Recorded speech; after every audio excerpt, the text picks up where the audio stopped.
Cilegon betul-betul rumah kita, tanah airku, tanah Cilegon, tanah airku Indonesia, NKRI, Negara Kesatuan Republik Indonesia. Nah, Cilegon itu adalah salah satu kota, salah satu wilayah atau daerah yang dulunya itu daerah atau wilayah kewenangan dengan 3 kecamatan, Kecamatan Bojonegara, Kecamatan Cilegon, dan Kecamatan Purmerang. Tuh. Tapi kemudian pada tahun 1990-an, 99 atau 2000, Cilegon ini dirubah menjadi wilayah kota atau dipisah dari Kabupaten Serang. Ya, maka Cilegon sekarang menjadi kota Cilegon.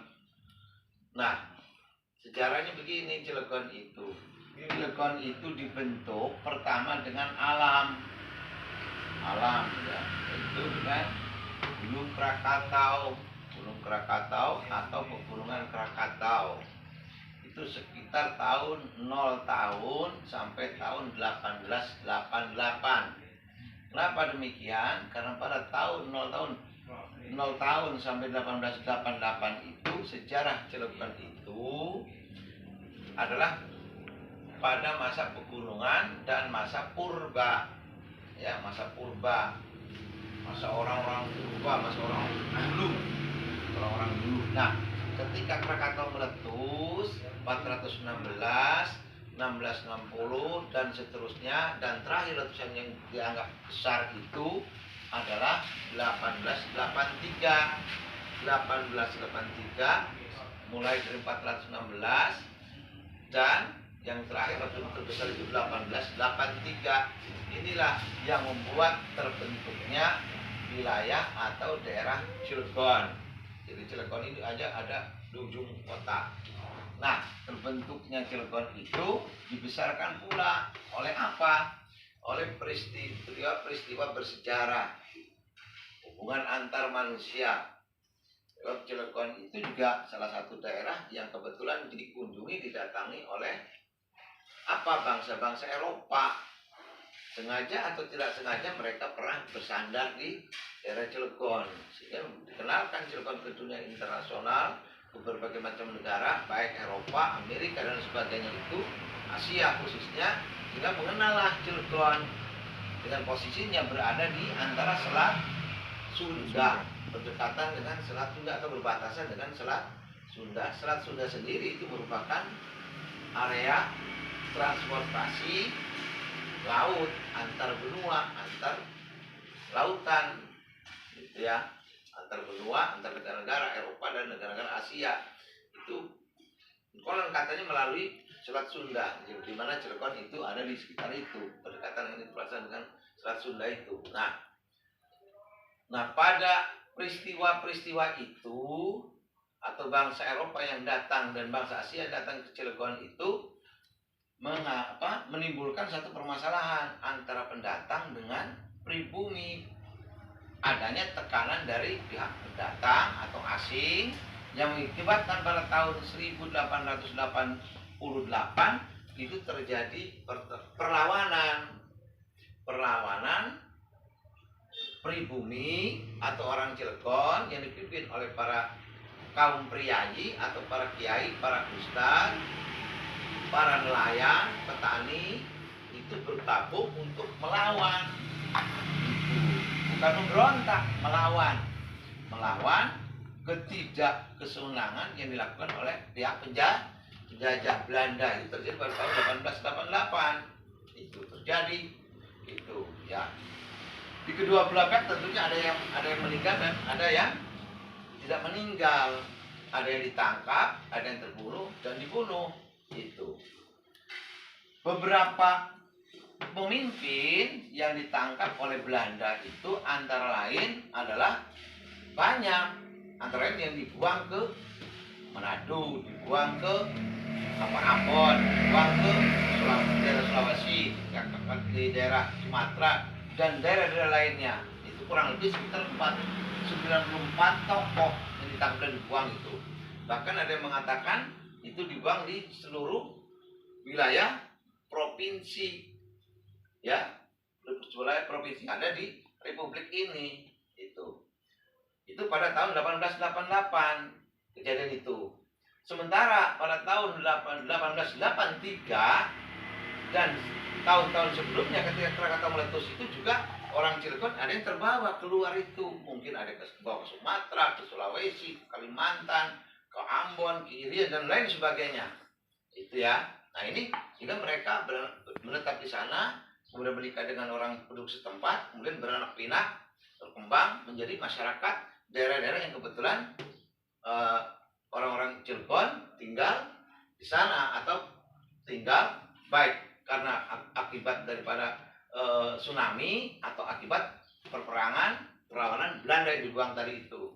Nah inilah yang mengakibatkan orang Cilegon tersebar kemana-mana dan mereka alhamdulillah karena latar belakangnya adalah seorang kiai, seorang ustadz, seorang tokoh agama, tokoh masyarakat, sehingga di sana membangun komunikasi dan menjadi masyarakat sana, bahkan ada yang menjadi kiai atau pimpinan masyarakat di mana mereka tinggal.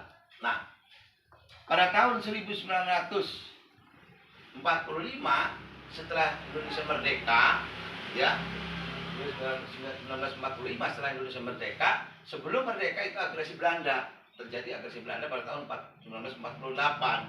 Nah, Belanda itu juga datang ke daerah kita itu, mensandarkan kapalnya daerah sekarang Alas Kajumar, ada Muara Kali Capang di sana itu, ada Laut Kidul dan sebagainya. Itu ada di wilayah sekitar antara Merak dengan Cigading atau Anyar.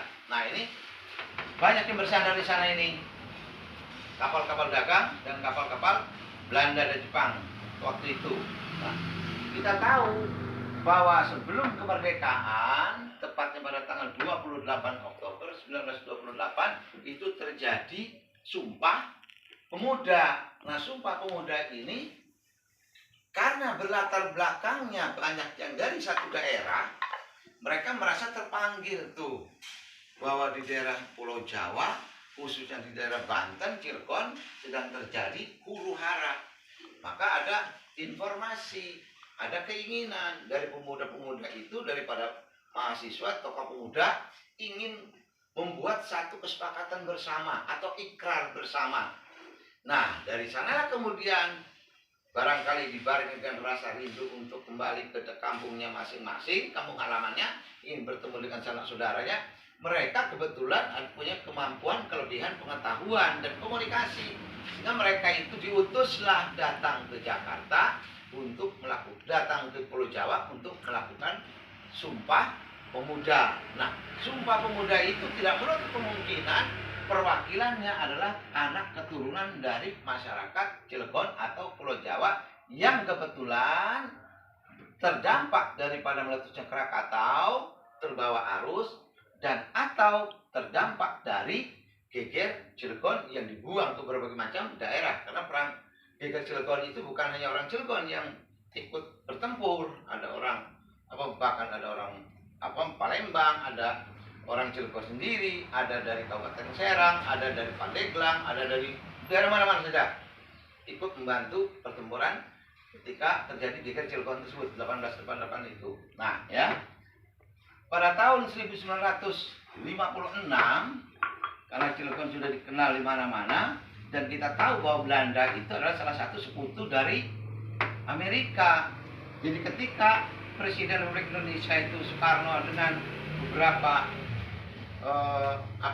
aparatur negara berkunjung ke pejabat negara berkunjung ke Amerika untuk minta bantuan atau kerjasama di dalam bidang ekonomi dan teknologi, Amerika menolak karena ada kepentingan apa? Ada kepentingan di Irian Barat. Tuh, kita tahu bahwa Irian Barat pada waktu itu masih dikuasai oleh Belanda, masih bercokol di sana itu. Nah, penolakan itulah yang kemudian itu terjadi pada bulan Juni 1956. Maka pada bulan Septembernya atau beberapa bulan kemudian Presiden Soekarno dengan rombongan mendatangi Rusia, yaitu datang ke Rusia, ketemu dengan pimpinan Rusia, kemudian permintaan atau permohonan itu diterima oleh Rusia, maka ditandatangani kerjasama antara Rusia dan Indonesia tentang masalah ekonomi dan teknologi. Itu ditandatangani kesepakatan bersama pada tanggal 14 September 1956.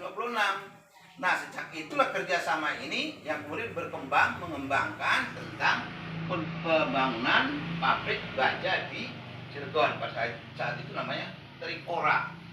Trikora sendiri dibangun pada tahun 1962. Pembangunannya itu tepatnya tanggal 20 Mei 1962.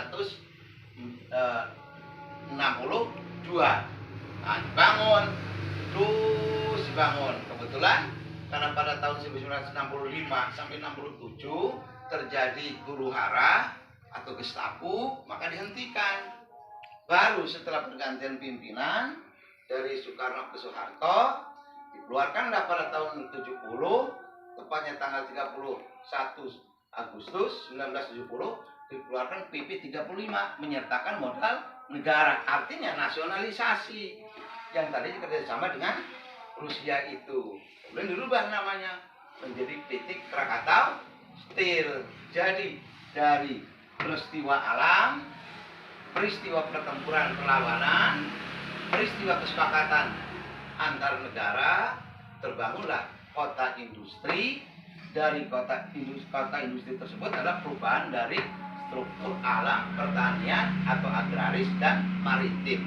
Jadi tadinya itu dari perikanan dan pertanian, kemudian berubah menjadi kawasan industri. Nah, kawasan industri ini adalah merupakan salah satu karya pimpinan atau dalam waktu itu adalah karya pimpinan negara atau presiden.